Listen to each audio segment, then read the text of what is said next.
Hello, and welcome to today's webinar, the next era of employer branding, taking candidates from blank space to you belong to me. I hope we have some Swifties in the audience because we're going to be doing a lot of references to Taylor Swift.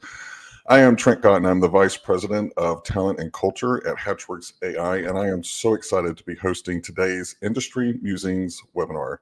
So for those of you that don't know, the Muse is a go-to career destination for next-gen talent. They help companies connect with job seekers by amplifying their employer brand through dynamic company profiles, custom content like videos and editorials, hiring events, email marketing, and so much more to help you drive EVP awareness and job applications. Fairy Godboss is the leading career community for women. Through career advice, company reviews, events, and job listings, they connect millions of experienced female job seekers to companies who are committed to increasing gender diversity and inclusion within the workplace. And today we have got a powerful cast on this panel. So I am so excited to welcome Caitlin, Tamara, and John to the stage. And before we dive into this great topic, if all of you could, if you had 1 minute to introduce yourself, what you do, and what you're passionate about, what would it be? And Caitlin, why don't we start with you? Yeah, so great to be here. Thank you, John. Sorry, Trent. My name is Caitlin Monahan. I am a senior account manager at the Muse and Fairy Godboss. And I have been here for 5 years. And so I am really passionate about employer branding, really excited about this topic today. And at the Muse, as a senior account manager, I work with primarily enterprise brands on amplifying their employer branding, telling authentic stories at the Muse. And I'm just really excited to be on this great panel today and to be a part of this great group. Awesome. Awesome. Tamara, you want to go next? Sure. So I'm Tamara Thompson, and I work for Delta Dental. I'm a senior TA operations partner. I just realized I put the wrong title there, so sorry about that. I work on the ops side of the house and the back end of the recruiting team. I am a mom. What we do at Delta Dental is we go behind the smile. So who are we behind our title? So I am a loud and proud swim mom. I am a family glamper. Go Chiefs, and excited to be here. Awesome. John, you want to bring us home? Yes. Thanks for having me. It's great to be on this panel with amazing people. I'm John Graham, Vice President of Employer Brand Strategy, Humanity, and Culture at Shaker Recruitment Marketing. Very long title that doesn't fit on business cards. Thank God for LinkedIn. I help clients see through the perception of themselves and get to the reality of it so as to attract, engage, and retain top talent. And ultimately ensure that their marketing matches reality. Passionate about a lot of things, constantly learning, evolving, growing, and being a humanity practitioner. So father, husband, friend to many, and only child, for whatever that means to you. Oh, well, we'll see if that explains anything throughout the rest of the context. So, all right. So why don't we dive in with our first question? And John, why don't you go ahead and take this one? So, the theme is from blank space to you belong to me. And for those of you that are not Taylor Swift fans, those are two big songs. So just kind of helping make that connection. But one thing that's really cool about Taylor Swift is that she uses storytelling to build those emotional connections with her audience. And if you've watched on TikTok or anything, any of her concerts, there is definitely a connection with the performer from her audience. How can employers tell compelling stories through their brand to attract candidates and make them feel truly like they belong at a company? Yeah, it's a great question. And I think storytelling at the root of it connects emotionally as well as psychologically. People don't believe long and boring, right? They believe things that are compelling, that speak to them and resonate to them at emotional and a personal experience level. So the more you can tell people's story for people to connect and engage and see themselves in those stories, the better. The challenge, I think, in the marketplace today, as far as recruitment marketing or employer brand specifically, is everybody's telling stories. So now you have to figure out how do your stories cut through noise and not add noise to news feeds. And I think what I'm betting on, and what we're betting on big at Shaker, is that the future of authentic is transparency, right? Transparency will be and is the new authenticity. So now the question is, how transparent are your stories willing to be, and how much of a risk, perceived or otherwise, will organizations take to really truly showcase what it's like to work at these organizations beyond just the same stories we hear all the time. Great points. Tam or Caitlin, did you want to add to that? Sure. I think transparency is hitting the nail on the head right there. That word is probably going to come up so much today. That's what people are looking for. That's what they want to see. They want to see that they can see themselves at this organization. And if we're hiding things from them, they're not going to have that feeling. So being transparent, showing people that, they are valued, they're respected. We have inclusion communities so that there's a place for everyone to belong. It doesn't matter what you're looking for. We've got something for you so that your voice matters at the table. So being transparent, knowing that you're going to see everything you need to see before you even get an offer, makes it so much easier. Yeah, I love that, and I think honestly, who wouldn't want to know what they need to know before they make one of the biggest decisions in their lives, right? Like, Absolutely. I often ask executives, like, how many in the room are married, and the hands that go up, I say, okay, cool. If you knew the things that you know now about your spouse before they proposed or before you said yes, would you still make the same decision? And like that uneasy tension in the room, and they're like, I'm like, the answer is yes, because you're still married, but it made you think. And I said, that's the same thing you should be thinking about in your talent attraction and engagement strategies. Yeah, and again, I'm going to stop with the whole Taylor Swift thing, and I'm not a diehard Swiftie. I like the stuff around it, but one thing, like, all of us have been to concerts with someone that we truly just love, and then we go to the concert and it's like, meh, and then what happens? You stop listening to the artist. You're like, that's generated, it's not authentic or anything else like that. And I think if you have that lens of putting that message out, making sure that it lines up, you're not just marketing and advertising and hoping to God that they do not see behind the curtain. So Caitlin, is there anything that you wanted to add before we moved? Yeah, absolutely. And thank you so much, John. I love that language of transparency is the new authenticity. So putting on my representative hat of being Muse and Fairy Godboss account manager, we create content, videos, and articles and events like this. So I love working with my clients to tell those authentic and compelling stories, because we know that job seekers are watching those videos, and I know, making those hard decisions and asking themselves for this big life choice, what company can I really see myself at? So I love creating that authentic content and telling those stories for brands. So I do think that's the next era. Awesome. Look at you dropping in an era reference. I got it. All right. So Swifties are known as superfans because of their loyalty. Tam, what kind of strategies can employers use to build a similar loyalty and engagement practice with both their current employees, which I think is often overlooked, and potential job candidates? So I'm going to go back to part of my introduction when I introduced myself. We got a new CEO in January, and she is really big on who are you outside of your title. I want to know who you are, because that's who you're going to be. Like, if we don't value you for what your passions are, like Trent asked us, if we don't value you for that, then you're not going to be your best self here. So who are you behind the smile, behind the title? And so she's doing a great job of really pulling out, really getting out into the into the what is the word I'm looking for? Just putting it out in the world. Just out there, really trying to see, the infrastructure. What are people looking for? Everyone sits somewhere different. And how do we meet them where they're at? What's this? We do quarterly surveys of our current employees, pulsing them, seeing what matters to you. because not the same thing matters to everyone. Where are we going right? Where can we use some work? And then also doing external market research and looking at your EVP. I think a lot of it starts with your EVP.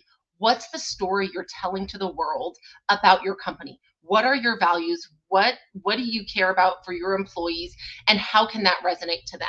So really doing that market research, but then also when they're in-house, you want to continue to do that research and make sure people are happy and they feel that they belong. Telling that story from what you see everyone else is looking for. And using John's reference to the whole marriage thing, I mean, you don't stop dating when you get married, you know? Right. And I think that a lot of companies go, "Oh, we got them. We don't need to court them again." No, you do, because then you're looking at employee engagement, which there's 1,000 studies that relate higher engagement to higher profits, higher productivity, everything else. John? Yeah, for lack of another marriage reference here, I think any successful marriage ensures that two are growing together. Otherwise, you're growing apart. I think the same is true for any organization. And I love, Tam, that your new CEO came in with a very humanity-centered focus, right? And the ethos being, I want to know who you are, not just what you do. And I think that's a great step. And you're going to start to see, I think, a lot more humanity-based practices, because there's been a gap, right? A Grand Canyon-esque gap between humanity and profitability and or the construct that we in a capitalistic perspective. And not to take it political, but the reality is what employees and especially younger generation candidates are seeking is, can you act humanely? Do your policies, your procedures, your environment, your cultures actually speak to the humanity within me? Because then if so, I certainly want to be there and I will run through brick walls for you. However, if I can't see that humanity come through and it's purely bottom line decision making, and at the root, people are expendable and 50,000 laid off here and all these things that you're doing to protect the health of the business at the expense of the humanity, they're going to make a very clear decision in where they choose to work. And so I think you're going to see a lot of executive leaders find ways to reconnect the humanity so as to fall in love again, or have their employees fall in love again. The smart ones will. Yes, that is the caveat. Right.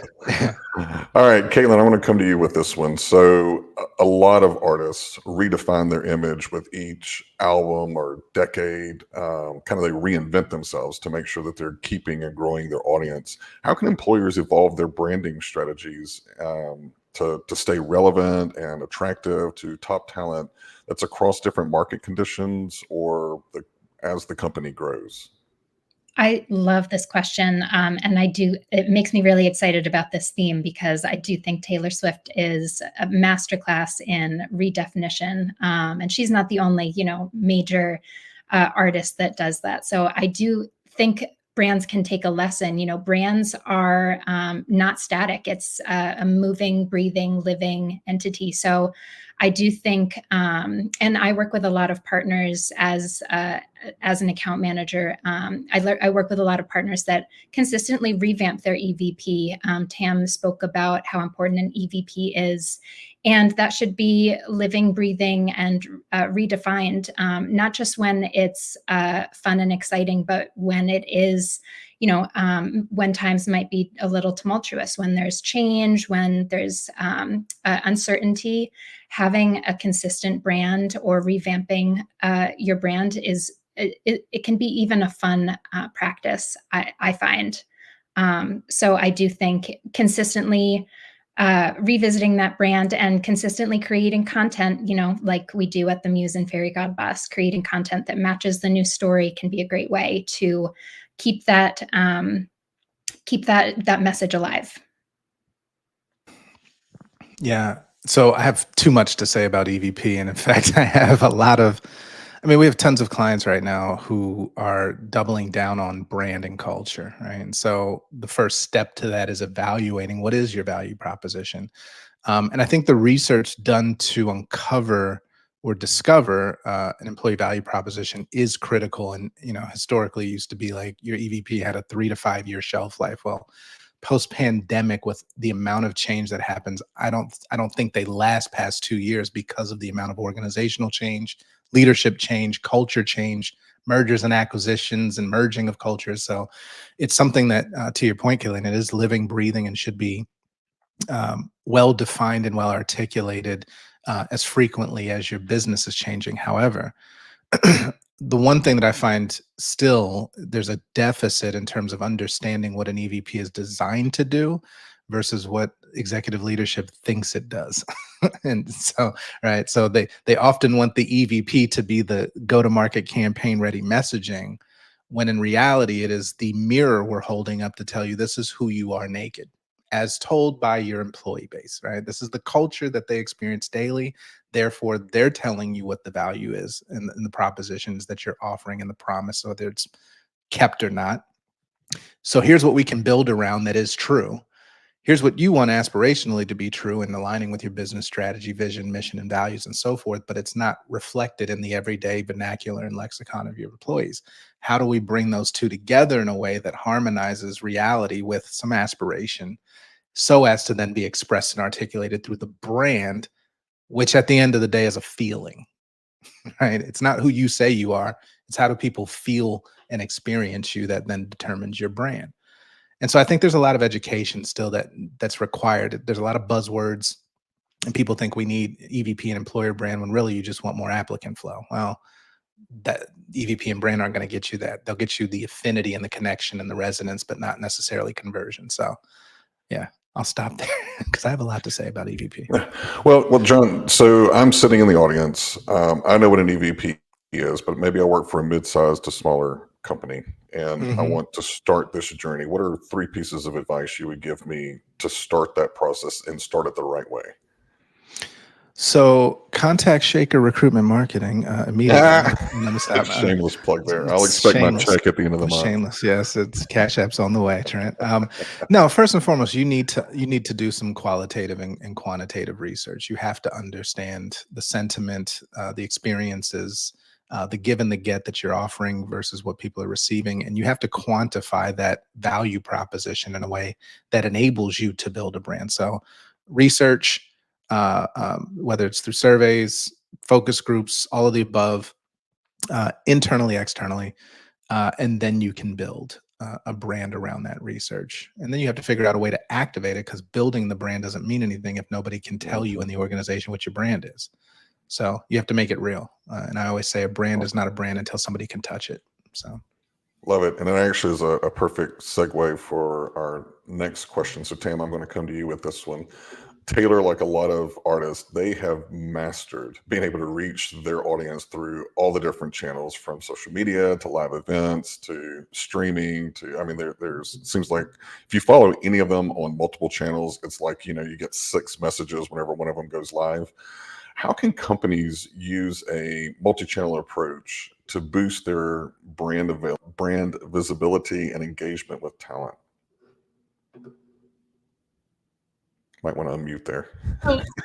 So I do see how this definitely ties into what John was just saying with the EVP, because with the EVP, you want to do research, market research, but you want to meet people where they live.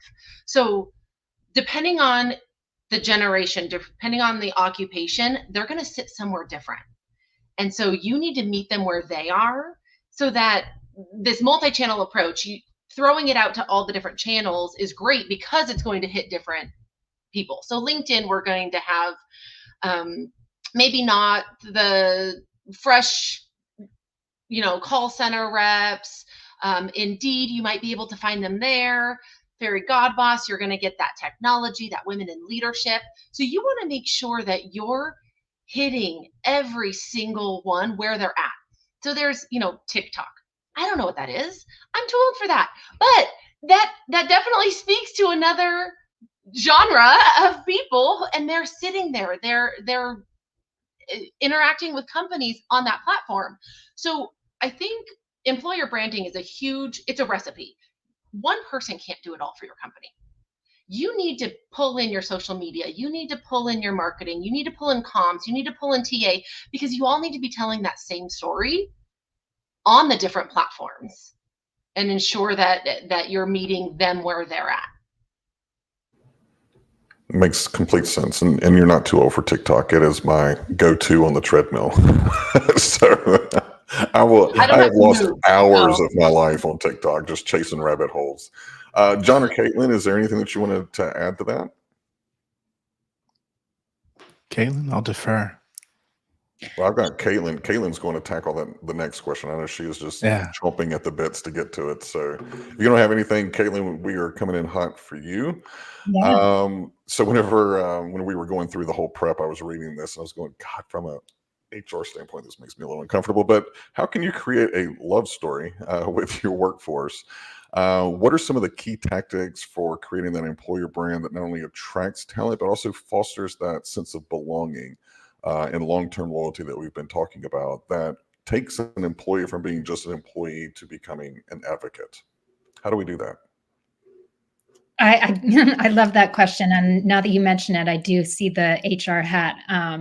But the first thing I thought when I read this, and speaking as an employee at a company that I'm passionate about, I'm celebrating 5 years at the Muse in Fairy Godboss this month, and as an employee, I love being at a place that I feel like I belong.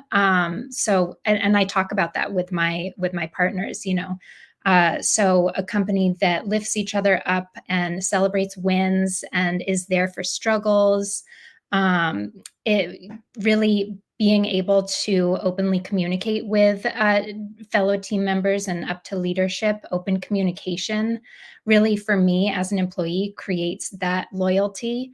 So I would call it a personal love story of a company that I've been at, and really, and I use those same things when I talk to my clients. So open communication, celebrating wins, and in my role, also working with brands, I see a lot of best practices as far as brand advocacy programs, having those people like me that are like, I love this company and I have things to say, tapping those people for all of the different opportunities that might come up, like you're going to be in a video with the Muse, or and also really shouting from the rooftops the benefits that you offer. Really shows an investment in employees. So all of these things to me make that love story, if we're bringing it back to Taylor Swift, of the company that you work for. Yeah, so I'll only add, because I think it's I can see the discomfort from the HR side, Trent. That's great. The love story, I think, has evolved, right? And Caitlin, as I listen to your story, that is an amazing situation that you're in. And I think far too often it's rare anymore to hear stories like yours, right? And I think we all on this call have been in this long enough to know that we're at a point where like 3 to 5 years is like that's what you can expect now, right? Anything beyond that is an anomaly. And I think we're at a point where we should probably evolve the expectation, right? I don't necessarily want you forever, right? It sounds like it'd be great, but sometimes people stay well beyond their ability to innovate, right? Their ability to think differently. They become so inculcated in the culture that they can't see doing things a different way when necessary. And I think we're in such a period of we're in an age of rapid decision making, change on the fly, adapting business models, that I might just get you for 2.5 to 3 years. But it's kind of the evolution of the statement. I'm here for a good time, not a long time. Well, I'm here for the right time, not a long time, right? And so I'm here to do amazing work in this short period of time. I'm going to gain skills that you're going to help equip me with, give me amazing perspective, and then I'm going to go off to another organization and carry the goodwill of my amazing experience with you and your brand forward. Because the clarity here, when you say anything in tech, well, I want people from Google, I want people from Meta, I want people from SpaceX. Well, why is that? They have such a attachment to the brand that's synonymous with like excellence and innovation and all these things. Well, why wouldn't you want the same thing for your brand? And somebody leaves your company and say, oh, we got them from here, or I want them from there. I think is the ultimate nod to the strength of your brand. That's a good point. And it reminds me of a leader that I supported that I loved. He had that look or that outlook of 3 to 5 years. And so within the Yeah. first week, if not the first month, he sat down with each of his employees, whatever they started, and he would have this as part of their merit discussion and say, look, you've been with me for 2 years. So if I'm playing the statistics, I've got 1 to 2 more years left with you. What are the skills? What are the things that you need to learn that I need to invest in you so that next leader that gets you calls me and thanks me for getting you prepared for that next role? And I was like, wait. I'm going to Who is this? unpack that. Can we talk? I need Amazing. 24 hours to just really, but it made sense because when you looked at his turnover rate, it was hitting about that 3 to 5 mark. But all of the exit interviews were like, I didn't want to leave John, but this opportunity was too good to pass up. And he would have once a year, he would have like this reunion party. And it was people that had worked for him over 10 years. All of them got together and it was such an intrinsic way of leading that he was his own brand within the brand of the company that we were trying to emulate. So I need to call him and see how he's doing. Please, and make sure I get an intro because he sounds amazing. Yeah, he was fantastic. Yeah. All right, Tam, coming to you. So there's a great song called Wildest Dreams by Taylor Swift, but I think sometimes that's what we're selling, but then employees come in there as the reality. So can you walk us through how employer branding can sometimes feel like this aspirational goal that a company has?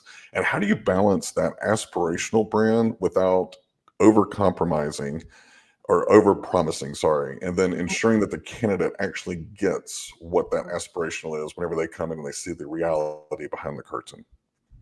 Absolutely. So again, it's going to go back to that same word, transparency. How transparent can you be upfront? And I mentioned our new CEO in January, Sarah Chavarria. She is out there. She is so authentic, transparent. She is who she is, and she is on a mission to show Delta Dental. And she's doing webinars, she's doing articles, she's on podcasts. She's even going to be in a movie later. It's coming out of the menopause. I think it's called The M or something. And she's so passionate about how oral health leads to your overall health. And so she's on this mission to really get us where she wants us to be. And in that comes all the transparency. It's her being out there, putting our name, putting our vision, but then also it trickles down to everyone else. So before you get an offer, you can go to our career page, click on our benefits link. You're going to know exactly what you're going to pay for your benefits. If you and a spouse, you're going to know to the penny what you pay. If it's you and family, you're going to know exactly what's coming out of your paycheck. So we are trying to be as transparent as possible. I know there's the compensation laws in some states, but you kind of have to do it for all of them so that people know what it is they're getting into before they sign that offer, before they even get that offer, so that they know they don't want to waste their time. They don't want to waste your time through the whole thing. So we're on this journey to become something, and we're trying to be as transparent as possible to become this overall health organization, not just Delta Dental, the dental insurance. So it's really getting the word out there. Have your CEO, have the leadership be out there telling that story, and then make sure that everyone else follows suit and it's just authentic.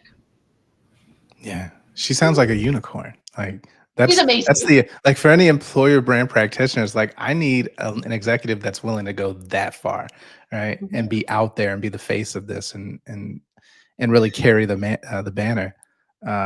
I love that. If I could just add, Trent, as far as the reality versus the dream, I think far too often, and I see this a lot of brands that sell a dream that they can't live up to, right? And they spend a lot of money to make that dream show up everywhere, and unconsciously, I think, or unintentionally, it turns into the very fuel for your attrition rates. So if you're selling a dream that doesn't match when somebody becomes an employee, guess what?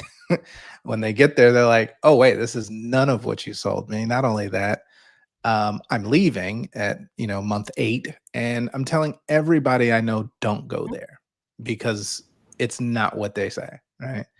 And I wonder if people could quantify the amount or the cost of attrition in comparison to the build of the brand, would they make different decisions on the front end, right? If you knew that selling this that you can't actually back up or stand on is going to cost you this much, would you still push forward? And so I think there has to be that healthy examination of, yeah, I mean, who wouldn't want to say that they're the best or the employer of choice? And I'm saying stop chasing employer of choice. Start chasing culture of choice. Yeah. I like that. Yeah. That's very true. All right. Look at us. We are like right on the dot. Love it. So we are at the halfway point. And I think that there's already been something in the comments, but if you have a question that you want one of the panelists to answer, drop it in there. We're going to either answer it on the fly or we will save a round of questions toward the end. I just checked and I don't think that we have any that are out there, but just a lot of amens and backups. So John getting some cred for everything on the EVP. Tam, you got some hits. I think everybody now wants to work for you, so your job should be incredibly easy to recruit for.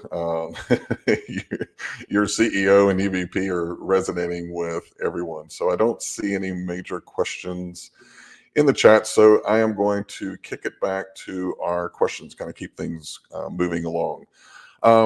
So one of the things that just blew my mind, and I wish I wrote it down, but I don't know what I did with a Post-it note, but there was a percentage of GDP that Taylor and Beyonce's tours contributed to an increase. Like just stop and think about that, okay? 2 artists, their tour increased the national GDP. That's mind-blowing. So, but I think it does speak to whenever you create that kind of connection with your audience, what it can actually do. So how can employers create that sense of urgency and excitement and involvement around their job openings? Because all of us are in a fight for that top talent in the market, but how can they do that before they sell out?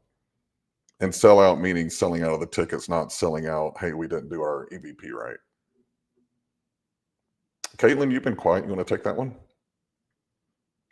Yeah, I definitely love this. And again, I'm going to put on my salesperson hat. I would say joining webinars like this Fairy God Boss webinar, like really shouting from the rooftops. We are hiring. We have jobs we have openings. We have all of these great benefits. We are seeking top talent.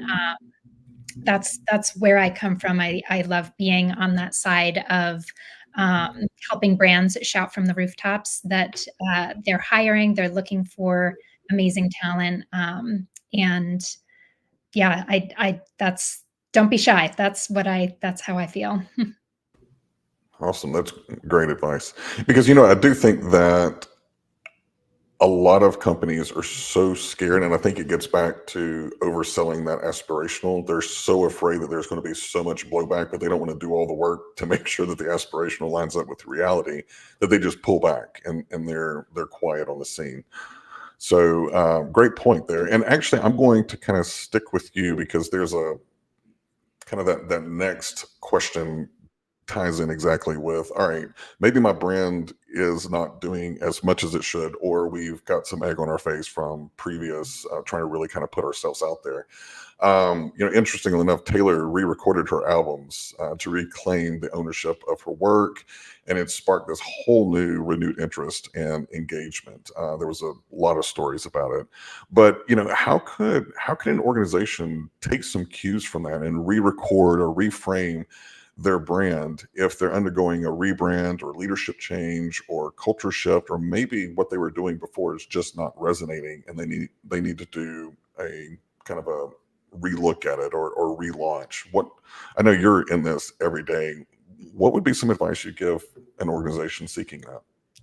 Yeah, again, I'm going to go back to the point that John brought up earlier, which I really love. Transparency is the new authenticity, because I do think And of course, I work with brands that are creating content with the Muse and Fairy Godboss. So I'm a big proponent of taking an opportunity to create content, tell those authentic stories. But like we were saying, being transparent about that, really owning, like, we're in a new era. We're in this time of change. There's new leadership. There's an acquisition, whatever that might be. I think owning it and being transparent through the brand really creates trust from potential candidates and current employees alike. So the other part of that is really also, like we were saying, listening to your employees to create those stories and those to help define that EVP. I do think. I think John said it earlier. When you are listening to your employees, those are the people that are telling you what the brand is. Brand doesn't come from the higher up. So listening to employees, understanding what they care about, and then ultimately bringing it home with amplifying those stories through partners, like the Muse and Fairy Godboss, can help you re-record. And again, I love this framework because as a half and half Taylor Swift fan, I'm not a super fan. I love the bops, and I love her as a entrepreneur. Like, her re-recording, I do think that is such an inspiration. It's a really cool framework for thinking about owning your content. Well, and I think that you have a pretty unique, and John, maybe to you as well, because you work to support organizations on a lot of this stuff. So, one of the questions from the audience is, what kinds of things do you find employees wish employers were sharing proactively, but they aren't? Oh, that's a perfect. I was literally going to come in with that too. Oh, good. Yeah. Look, I think and as a diehard pre-Kardashian Kanye fan, this is surreal for me being in a Taylor Swift conversation, but I'm gonna let you finish. Beyonce did have the best video of all time. Anyway, the challenge here is, even in Taylor's example of re-recording her albums, that's a massive risk for her, right? People see the outcome, but the amount of lawsuits that were coming at her for doing that, because she was going against a machine that owned her recordings, that she put her love, her passion, her life experiences into, and she had no claim to them. So that was a massive risk for her. And I think along the lines, companies are not taking enough risk in being transparent. And what I mean by that, I'm not saying come out and give all your, intellectual property away or position yourself to be sued. What I'm saying is, I'm waiting for the organization bold enough to tell a candidate why they shouldn't work here. And here's why. If you are not the type that comes in at 8 o'clock or logs on at 7:30 or stays on till 9 p.m. because that's just our culture, this probably isn't for you. If you're the person who waits for direction instead of seeing an issue, raising your hand, saying, here's my solution, I want to get after this, are you okay with that? This probably isn't your jam. Like, those are the kinds of transparency signals that candidates want, because that's what they're going to find out anyway. So it's kind of this weird thing for me. And before I was on the consultancy side, I spent nearly 10 years building and deploying global employer brands in the pharma and biotech space. So I was always the counterculture. Let's go past the performative from inside and being an entrepreneur. It gets hard to sell a brand that doesn't match the reality. So the goal should be to try and match that as closely as possible without putting yourself in legal harm's way, right? That's the risk, I think, or the wish that prospective talent carries, I think, with every engagement with an employer brand message, career site, or candidate experience. John, it's funny because whenever we're doing leadership recruiting and I'm part of the process, usually I'm on the front end, but then I have a conversation with them before I send them on to the CEO. And that whole conversation is, let me talk you out of this. I don't tell them that, but I go, here's the good, bad, and ugly. Here's what you're going to walk into. And I can't tell you how often I've gotten in trouble for a candidate going, I don't really, that doesn't sound like me. I would so much Yeah. rather know that on the front end Yeah. than them getting in, because then it's just egg on everybody's face and it's an awful experience. So I like that approach. Yeah. Um, all right. And then there was another one about, do you have any advice for adopting a company's EVP to different countries, talent markets across the globe? Um, Yeah. we're in Latin America, so we've got employees in both LATAM and the US. And there's a lot of similarities, but then there's also a lot of differences. And it's based on culture. And so I think that whenever you're doing the EVP, John's advice from the front, focus groups, research, dig in, all of that, you're going to find these little pockets that maybe a message may resonate deeper with because of cultural norms or what they're, even how you translate things, which I have found out the hard way, cannot necessarily get your message across. But John or Tam or Caitlin, any experience you have with implementing maybe a slight change in your EVP globally? Yeah, I'll jump in on that one. So, having deployed brands in 120 and 110 countries respectively, it is impossible to create something from the US for the rest of the world, right? Because even if you make the dire mistake of using, let's say, you're trying to increase employer candidate attraction in Singapore, but you're using an Asian American in the brand marketing.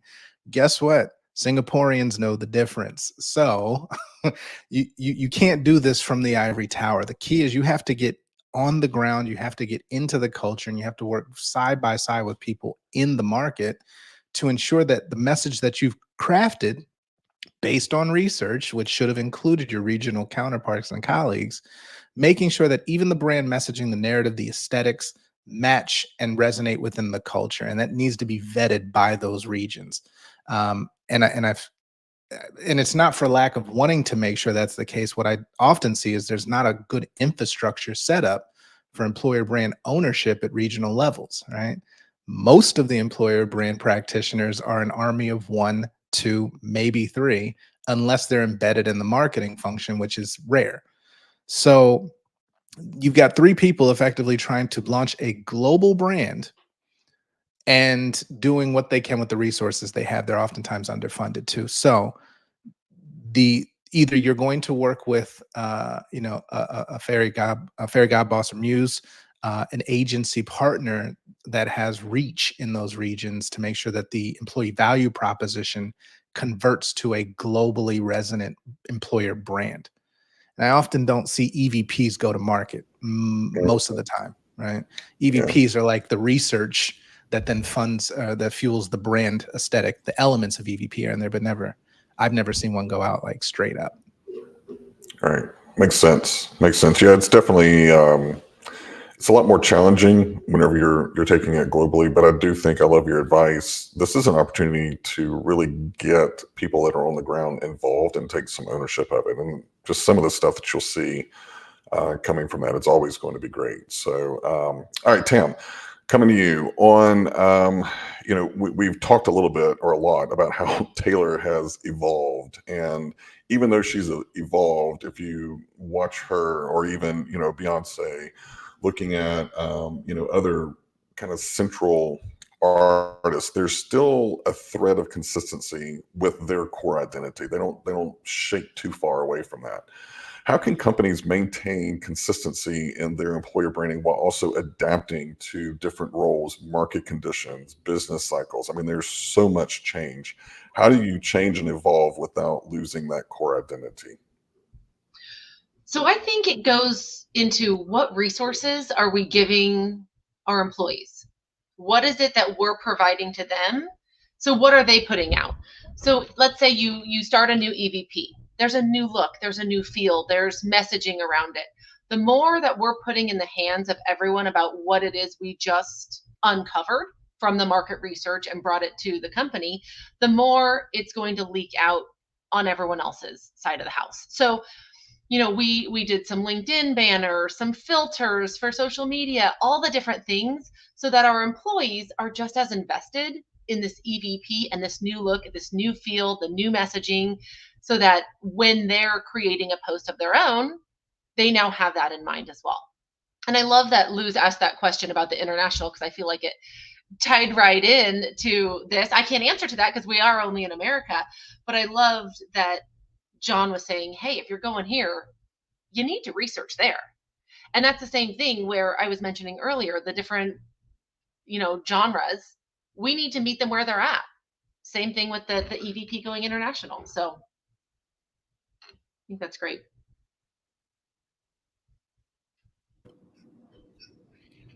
John or Caitlin, anything to add to that? Piggybacking off of that, it's a tough question, but I definitely agree that, again, listening to employees tell their stories that builds the larger brand is the key across, evolving as companies always do. We want the brand to evolve. We want the brand to go from US to global. So that thread of consistency really comes from the employees, in my experience, and those authentic stories.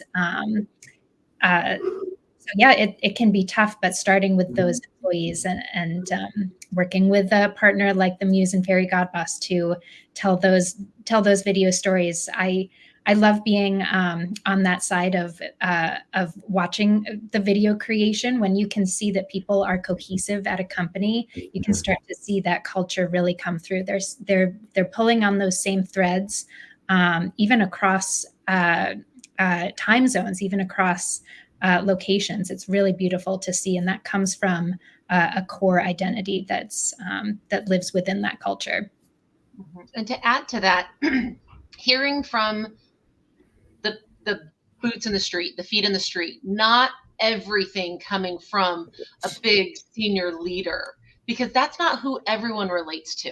So really hearing from, the people who they're going to be interviewing for that job. I want to hear how the job is from you. I don't want to hear from 3 times up manager, because of course you're going to sell me on the role. I want to hear what you have to say about this exact role that I'm going to be doing. I think that speaks volumes. I was sitting on a panel in Chicago 2 weeks ago, and someone was talking just about that, Tam. They will actually do recruiting videos. They have these large warehouse units, and they have videos for the job specific for that location, because they've got such a long tenure. So when they join, they're like, oh, there's Andy from the video, there's such and such. And she told a story that they were trying to show an employee where one freezer was, and he went right to it. And they're like, how did you know how to get here? He goes, well, I saw it in the video, and to me, that's when it rings. It's like they already kind of had their orientation through watching those videos. So that's a great point. John, I am going to let you start bringing us home. And it's funny, you already kind of mentioned this, that when Taylor did that whole re-record, she took a big risk in her career. What are some risk or bold moves that companies can take with their branding to stand out in a very competitive and noisy talent market? Yeah. Well, there's many. So here's the challenge with the question, not to you, Trent, but essentially it positions it as a matter of capability, not willingness, right? Like, they're capable of doing a lot. What are they willing to do is the different question that I often run into. And I'm sure, Caitlin, you find that a lot with your clients, and even Tam with your leadership, right? There's no shortage of great ideas. What are you willing to do? So I think first you have to find what that risk tolerance is, right? How far are you willing to go to differentiate? If you want to create something that lands you smack dab in the middle of the sea of sameness, we can do that all day. If you really want to differentiate, then you have to do something different than what your competitors are doing and what maybe you've been comfortable with doing before. So some of those things could be, again, we've talked about transparency as a thread through this conversation. What are the parts that employees are going to find out? Essentially, what are your employees experiencing today that has so much consistency no matter who you speak to? that these things resonate, well, then that becomes part of your identity, and you have to be willing to accept and embrace those parts of who you are. If you want to change that, there's also content and a story there too, right? This is who we are. This is who we've been. We want to get here, and we know we need to, right? Here's what we're doing to change that. There's beauty in the imperfection and the flaw. And there's, I think, there's impact in the story of change. So taking those risks might not be risky to some, but it really, I think, revolves around what are you willing to do that is different and will differentiate. Awesome. All right, Tam or Caitlin, before we go to the last round, any adds to that?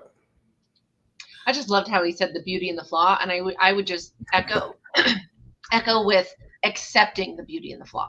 Yeah. Like accepting it and finding a way to work with it and finding a way to, work around it. Well, and I think that when you do that, you actually open up for candidates who maybe they'll accept a lower compensation because you're saying this is broken and I want you to help me fix it, because they want that ownership. They want that, that's a different type of connection that I think a lot of employers trying to hold up that ivory tower, they're missing out on really bringing in those entrepreneurs that really want to come in and help you blow the place up, but in a good way. 100%. Awesome. So keeping with our theme, last thing, I'm going to ask for a mic drop sentence, moment, something to kind of summarize, maybe something that you learned today or something that you want the audience to remember. So who wants to go first on this one? I would just say, for me, when I was reviewing the call and what we're talking about, it came back to two things. It came back to what's the EVP, what's that messaging you're putting out there? And are you being as transparent as possible? You need to put it out there for everyone to see, whatever it is. And I loved John's beauty and the flaw. Let's add that to it. Let's accept it. Let's put our hands around whether it's the person is the beauty and the flaw, whether it's the position that's the beauty and the flaw that we can help, fix. But let's accept it all and be as transparent as possible, because you don't want to pull the wool over anyone's eyes. It's going to cost more money to train someone and then have to backfill them again in 5 months when they realize it's not what they signed up for. Great point. Caitlin. Yeah. To bring it back to Taylor, I would say embrace the era that your brand is in. At the Muse and Fairy God Boss, we really believe in telling a story that can ride the waves.